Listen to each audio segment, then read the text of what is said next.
Nerve. कहानी की शुरुआत में हम स्टेटन आइलैंड के हाई स्कूल में पढ़ने वाली लड़की वीनस को देखते हैं, जिसे अभी अभी कैलिफोर्निया के आर्ट इंस्टीट्यूट से मेल आया होता है कि एडमिशन में बस 2 ही दिन बचे हैं। वीनस भी अपने घर से दूर जाना चाहती थी, मगर जब से उसके भाई माइक की मौत हुई है तब से वीनस का मन बदल चुका है। अब वो यहीं रहकर घर के कामों में अपनी मॉम का हाथ बटाने का फैसला करती है, इसीलिए वो इनविटेशन को मना करने का फैसला करती है। लेकिन वीनस जब तक इस लेटर का जवाब देती उससे पहले उसके सामने एक नोटिफिकेशन आता है, जिसमें स्कूल का सबसे हॉट लड़का जेपी सबको टैग करते हुए उसे एक प्रैक्टिस गेम के लिए बुलाता है। तभी उसे उसकी दोस्त सिडनी कॉल करती है, जो उसे जेपी का नाम लेकर चिढ़ाने लगती है, जिससे वीनस थोड़ा शर्मा जाती है। सिडनी उसे नर्व के बारे में बताती है, तो वो पूछती है कि ये नर्व क्या है। इस पर सिडनी उसे एक लिंक शेयर करके देखने के लिए कहती है। उस लिंक पर जाने पर वीनस के सामने एक वीडियो चालू हो जाता है और उसे पता चलता है कि नर्व एक 24/7 लाइव स्ट्रीमिंग गेम है, जहां कोई भी क्रेजी डेयर करके पैसे जीत सकता है। इस गेम में आप या तो एक वॉचर बनकर ज्वाइन कर सकते हैं, जिसमें आपको पे करना होगा, या फिर आप एक प्लेयर बन के डेयर को कंप्लीट करके प्राइज मनी जीत सकते हो। लेकिन वीनस इसमें कुछ खास इंटरेस्ट नहीं लेती। ब्रेकफास्ट के समय वीनस अपनी मॉम से फ्यूचर प्लान्स को लेकर बात करती है। उसकी मॉम उसे स्टेटन के किसी एक कॉलेज को ज्वाइन करने के लिए कहती है। दरअसल अभी उनका फाइनेंशियल स्टेटस कुछ ठीक नहीं होता। दोपहर के समय कॉलेज मैगजीन्स के लिए प्रैक्टिस गेम के दौरान वीनस जेपी के साथ कुछ और प्लेयर्स की फोटो क्लिक करती है। वहीं हम सिडनी को देखते हैं, जो नर्व के वॉचर्स को उसे सपोर्ट करने के लिए कहती है। चीयर लीडिंग के दौरान सभी लोग काफी अच्छा परफॉर्म करते हैं, लेकिन ठीक उसके बाद सिडनी कुछ ऐसा करती है जिससे सबकी आंखें फटी रह जाती हैं। सिडनी अचानक से अपनी स्कर्ट को ऊपर करके सबको दिखाती है, जिसको देखकर क्राउड पागल हो जाता है। यहाँ वीनस को पता चलता है कि उसकी दोस्त भी नर्व गेम की एक प्लेयर है और स्कर्ट को ऊपर करना ही उसका एक डेयर था। सीन यहीं पर कट हो जाता है, जिसके बाद हम एक वीडियो को देखते हैं जहां कई सारे यंगस्टर्स नर्व गेम के लिए खुद को एनरोल कर रहे होते हैं। सिडनी काफी खुश होती है क्योंकि नर्व की डेयर करके वो काफी अच्छा पैसा कमा रही थी, लेकिन वीनस उसे बताती है कि उसके ऐसा करने की वजह से उसे स्कूल से सस्पेंड कर दिया गया है। साथ ही वो उसे समझाती है कि तुम्हें पढ़ाई पर ध्यान देना चाहिए, लेकिन सिडनी इसका विरोध करके कहती है कि तुम ये सब नहीं समझोगी, क्योंकि मुझे पता है कि तुम घर में बैठकर सिर्फ टीवी देखने वाली इंसान हो। इस बात से वीनस को काफी बुरा लगता है और इसीलिए वो अपने घर पहुंचते ही खुद को एक प्लेयर के रूप में नर्व गेम में एनरोल कर देती है। एनरोल करते ही एक रोबोटिक एक्सप्लेनेशन उसके सामने चलने लगती है, जिसमें गेम के 3 रूल को समझाया होता है। रूल नंबर 1, हर खिलाड़ी को अपने डेयर को अपने मोबाइल से रिकॉर्ड करना होगा। रूल नंबर 2, अगर कोई भी प्लेयर अपना डेयर करने में फेल हो जाता है या मना कर देता है तो वो सीधा गेम से बाहर हो जाएगा। और रूल नंबर 3 काफी स्ट्रिक्ट था, जो था कि अगर किसी ने भी इस गेम के बारे में किसी अथॉरिटी यानी पुलिस या गवर्नमेंट ऑफिशियल को बताया तो इसके बदले में उसे सजा मिलेगी। जल्द ही वीनस अपना पहला डेयर एक्सेप्ट कर लेती है, जिसके मुताबिक उसे एक रेस्टोरेंट जाना होगा। अब वहां जाने से पहले वीनस अपने दोस्त टॉमी को अपने साथ ले लेती है। टॉमी वीनस का बहुत अच्छा दोस्त होता है। नर्व गेम के बारे में पता चलते ही टॉमी उसे समझाता है कि ये गेम बहुत डेंजरस है, इससे कई लोगों की जान भी चली गई थी। लेकिन वीनस कहती है कि अगर ऐसा होता तो सरकार ने अब तक इसको बंद कर दिया होता, मगर टॉमी उसे बताता है कि ऐसा करना इम्पॉसिबल है, क्योंकि जब भी कोई नया व्यक्ति इस गेम से जुड़ता है तो वो खुद एक नया सर्वर बन जाता है। कुछ समय बाद वो लोग रेस्टोरेंट पहुंच जाते हैं, जहां डेयर के मुताबिक उसे किसी अनजान व्यक्ति को 5 सेकंड के लिए किस करना होगा। टॉमी उसे बहुत समझाता है, लेकिन वीनस उसे इग्नोर करके इयान नाम के एक लड़की के पास पहुंचती है। इयान एक बुक पढ़ रहा होता है। वीनस उससे बुक के बारे में पूछती है, मगर जैसे वो बताना चालू करता है वीनस उसे एक सरप्राइज किस दे देती है। टॉमी लगातार वीनस के कैमरे में सब कुछ कैप्चर कर रहा था। डेयर खत्म करते ही वीनस के अकाउंट में $100 आ जाते हैं, जिसको देखकर वो काफी खुश हो जाती है। वीनस टॉमी से बात कर ही रही होती है कि तभी यान डिनर के बीच में गाते हुए डांस करने लगता है, जिससे वीनस समझ जाती है कि यान भी नर्व का ही प्लेयर है। इस बार यान वीनस को अप्रोच करता है और उससे बातें करने लगता है। थोड़े समय बाद दोनों अपने अपने रास्ते वहां से निकलने लगते हैं, लेकिन तभी यान को नया डेयर मिलता है, जिसके मुताबिक उसे वीनस को अपने साथ सिटी की तरफ ले जाना होगा। यान वीनस से पूछता है। शुरू में तो वीनस थोड़ा हिचकती है, लेकिन जल्द ही मान जाती है। दरअसल उसके इसके बाद से नर्व के वॉचर्स इन दोनों के बीच की केमिस्ट्री को देखना चाहते हैं। सिटी पहुंचकर वीनस अपने घर के लिए निकलने लगती है और वहीं यान पास के एक फैशन फैशन शोरूम में चला जाता है। ठीक उसी समय वीनस को उसका नया डेयर मिलता है, जिसके मुताबिक उसे उसी फैशन शोरूम में जाना होगा जिसमें इयान गया है। उसमें जाकर एक ड्रेस को ट्राई करना होगा। वीनस को यह डेयर इंटरेस्टिंग लगता है, इसलिए वो भी उसी शोरूम में चली जाती है। वीनस को जो ड्रेस पसंद आती है वो असल में काफी महंगी होती है, लेकिन वो बिना कुछ सोचे समझे उसे पहन लेती है। पर तभी अचानक से उसके मोबाइल का टाइमर बंद हो जाता है, जिससे उसे कुछ समझ ही नहीं आता कि उसका डेयर कंप्लीट हुआ है या फिर नहीं। तभी सेम डेयर के चलते यान एक शानदार सूट पहनकर वीनस के सामने आ जाता है। तभी वहां पर टॉय नाम का एक नर्व प्लेयर आ जाता है, जिसे नर्व के वॉचर के द्वारा यान और वीनस के नए कपड़े जो उन्होंने पहने हुए थे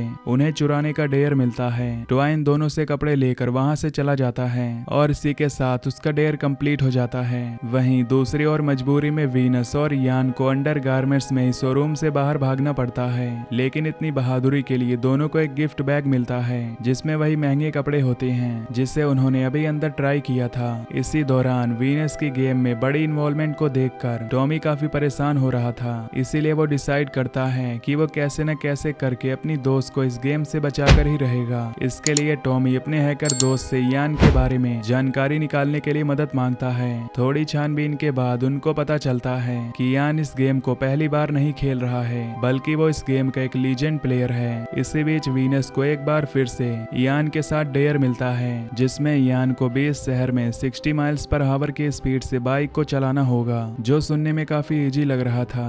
लेकिन इसमें एक ट्विस्ट था। इस डेयर के दौरान यान को अपनी आंखें बंद रखनी होंगी और वीनस उसे डायरेक्शन बताएगी। ये सुनते ही वीनस इसके लिए मना कर देती है, लेकिन यान के समझाने पर वो फाइनली मान ही जाती है। शुरू में उन्हें काफी मुश्किल होती है। ऑलमोस्ट वो लोग एक टैक्सी से टकराने वाले होते हैं, मगर जल्द ही वीनस खुद को संभालती है और यान के पास आकर बैठ जाती है। अब जिस तरफ भी उन्हें जाना होता वीनस अपनी गाड़ी को उस तरफ टिल्ट कर देती। इस वजह से दोनों समय से पहले अपना डेयर खत्म करके इस डेयर को जीत जाते हैं। अगले सीन में हम देखते हैं कि वीनस यान से नर्व में पार्टिसिपेट करने का रीजन पूछती है, लेकिन यान अजीब सा रीजन देते हुए कहता है कि वो यह सब अपनी फैमिली की हेल्प करने के लिए कर रहा है। ठीक उसी समय वीनस को सिडनी का कॉल आता है, मगर वीनस उस कॉल को इग्नोर करके सिडनी के बारे में भला बुरा बोलने लगती है। लेकिन वीनस ये बात भूल गई थी कि वॉचर्स के कैमरे सभी तरफ हैं। ये सब चीज सिडनी एक स्क्रीन पर देख रही होती है। ये सुन सिडनी गुस्से से पागल हो जाती है और गुस्से में आकर एक चैलेंजिंग डेयर को एक्सेप्ट कर लेती है, जिसके मुताबिक उसे 2 बिल्डिंग्स के बीच में सीढ़ी की मदद से जाना होगा। पर जल्द ही सिडनी को समझ आ जाता है कि उसने बहुत गलत पंगा ले लिया है। वहीं दूसरी ओर टाई एक के बाद एक डेयर को कंप्लीट कर रहा होता है और जल्द ही वो टॉप स्पॉट गेन कर लेता है। जल्द ही यान और वीनस नर्व प्लेयर्स की पार्टी में पहुंचते हैं, जहां सब लोग ताली बजाकर उनका स्वागत करते हैं। वीनस सिडनी के बारे में पूछती है, लेकिन वहां पर मौजूद लोगों से उसे पता चलता है कि उसे गेम में एलिमिनेट कर दिया गया है। अब उससे मिलने के लिए वीनस उसे खोजना चालू कर देती है। थोड़ी ही देर में वीनस सिडनी को एक रूम में जेपी के साथ इंटीमेट होता देखती है। दोनों में काफी आर्ग्यूमेंट होती है। सिडनी वीनस को काफी भला बुरा कहती है। उसी समय वीनस के फोन पर एक नोटिफिकेशन आता है, जिसमें उसे वही डेयर मिलता है जो सिडनी पूरा नहीं कर पाई थी। गुस्साई वीनस उस डेयर को एक्सेप्ट कर लेती है और वो सरप्राइजिंगली उसे कंप्लीट भी कर देती है, जिस वजह से उसकी रैंक बढ़कर नंबर 1 पर आ जाती है। लेकिन वीनस की खुशी ज्यादा देर तक नहीं टिक पाती, क्योंकि टॉमी पार्टी में आकर उससे बताता है कि यान कोई अनाड़ी नहीं है, बल्कि बहुत एक्सपीरियंस प्लेयर है। तुम्हारे और सिडनी के बीच में मिसअंडरस्टैंडिंग पैदा करना ही उसका असली डेयर है। ये सुनकर तो वीनस का दिल ही टूट जाता है, क्योंकि अब तक वो भी उसे पसंद करने लगी थी। गुस्साई वीनस पार्टी से बाहर निकल जाती है। ये देख यान भी उसके पीछे चला जाता है। यान जैसे उससे बात करने की कोशिश करता है, वैसे ही टाई आकर उन्हें रिकॉर्ड करने लगता है, जिस वजह से वो दोनों वहाँ पर अच्छे से बात नहीं कर पाते। जल्द ही एक लिफ्ट के पास आकर वीनस यान से पूछती है कि क्यों तुमने अपने फायदे के लिए मेरा इस्तेमाल किया, जिस पर यान उसे कहता है कि अभी मैं तुमको समझा नहीं पाऊंगा, जिस वजह से वीनस और भी ज्यादा गुस्सा हो जाती है। इसीलिए वो पास में मौजूद पुलिस वाले को जाकर नर्व के बारे में सब कुछ बता देती है। लेकिन पुलिस वाले को इससे कोई फर्क नहीं पड़ता, क्योंकि उसे पता है कि आजकल के टीनेजर का ये सब लगा ही रहता है। वो पुलिस वाले से बात कर ही रही होती है कि तभी उसे उसकी मॉम का कॉल आता है, जहां वीनस को पता चलता है कि पुलिस को इन्फॉर्म करने की वजह से सजा के रूप में उसके अकाउंट से सारे पैसे निकाल लिए गए हैं। आगे उसकी मॉम पूछती है कि ये सब क्या चल रहा है। वीनस सड़बड़ाते हुए कहती है कि मॉम मैं सब कुछ ठीक कर दूंगी, जाऊंगी, और ये कहकर वो जल्दबाजी में अपना फोन रख देती है। अब जैसे वो पुलिस वाले से थोड़ा दूर जाती है, वैसे ही टाई पीछे से आकर उसे बेहोश कर देता है। वीनस की आंखें एक कंटेनर में खुलती हैं। तभी उसके सामने पड़ी एक टीवी उसे बताती है कि तुम्हारे सोशल मीडिया का एक्सेस हमारे पास है, यानी कि अब तुम्हारी लाइफ हमारे कंट्रोल में है, और अगर तुम बाहर निकलना चाहती हो तो तुम्हें फाइनल राउंड पूरा करना होगा।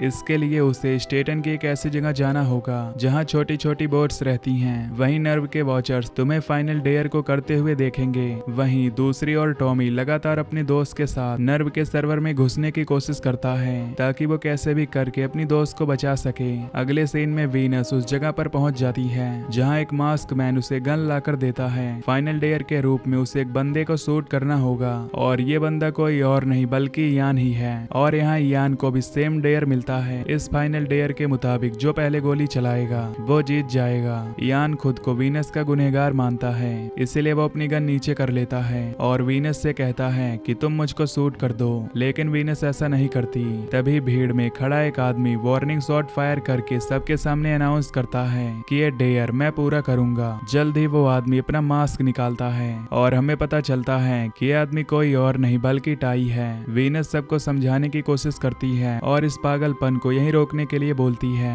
लेकिन कोई भी आज यहाँ ज्ञान सुनने के मूड में नहीं था। हर कोई एक्शन देखना चाहता था। जल्द ही वीनस की मॉम भी वहाँ पर आ जाती है। वीनस की मॉम टॉमी, सिडनी और हैकर से पूछती है कि ये सब क्या चल रहा है, जिस बात का उन्हें कोई भी जवाब नहीं देता। वीनस की मॉम तीनों को धमकी देती है कि अगर उन्होंने उसे नहीं बताया तो वो अभी पुलिस को कॉल करके यहाँ पर बुला लेगी, लेकिन उन्हें कोई कुछ नहीं बताता। इसी दौरान टाई वीनस को शूट कर देता है, जिससे वो घायल होकर जमीन पर गिर जाती है। यान उसकी तरफ भागकर उसे उठाने की कोशिश करता है, लेकिन इसका कोई फायदा नहीं होता। लेकिन तभी टॉमी का हैकर दोस्त जैसे तैसे नर्व के सर्वर में घुसकर सभी लोगों को गेम से बाहर निकलने के लिए कहता है, वरना वो लोग भी इस कत्ल के लिए जिम्मेदार होंगे। जल्द ही सभी लोग खुद को बचाने के लिए सर्वर से साइन आउट कर देते हैं। इसी के साथ नर्व गेम हमेशा के लिए बंद हो जाता है। इसके थोड़ी देर बाद टाई यान के पास आता है, लेकिन गुस्साया यान गन उठाकर उस पर तान देता है। लेकिन इससे पहले कि वो कोई बेवकूफी करता, वीनस उठ खड़ी होती है। इसके साथ ही हमें पता चलता है कि टाई और वीनस सीक्रेटली एक दूसरे के साथ काम कर रहे थे, और ये सारा मर्डर सीन इन दोनों ने मिलकर ही प्लान किया था ताकि सभी वॉचर्स डर कर अपना अकाउंट डिलीट कर दें, जिससे इस गेम के सभी सर्वर हमेशा के लिए बंद हो जाएं। फाइनल सीन में हम यान और वीनस को एक साथ देखते हैं, जहां पर यान पहली बार वीनस को अपना असली नाम बताता है जो सैम है। लेकिन एंड में हम देखते हैं कि कोई अभी भी छुप कर नर्व के लिए इनकी रिकॉर्डिंग कर रहा है, जिसके साथ ये मूवी यहीं पर खत्म हो जाती है। तो दोस्तों, अगर आपको ये एक्सप्लेनेशन पसंद आई हो तो चैनल को सब्सक्राइब कर लीजिए। मैं मिलूंगा आपसे अगली वीडियो में। Till then bye bye.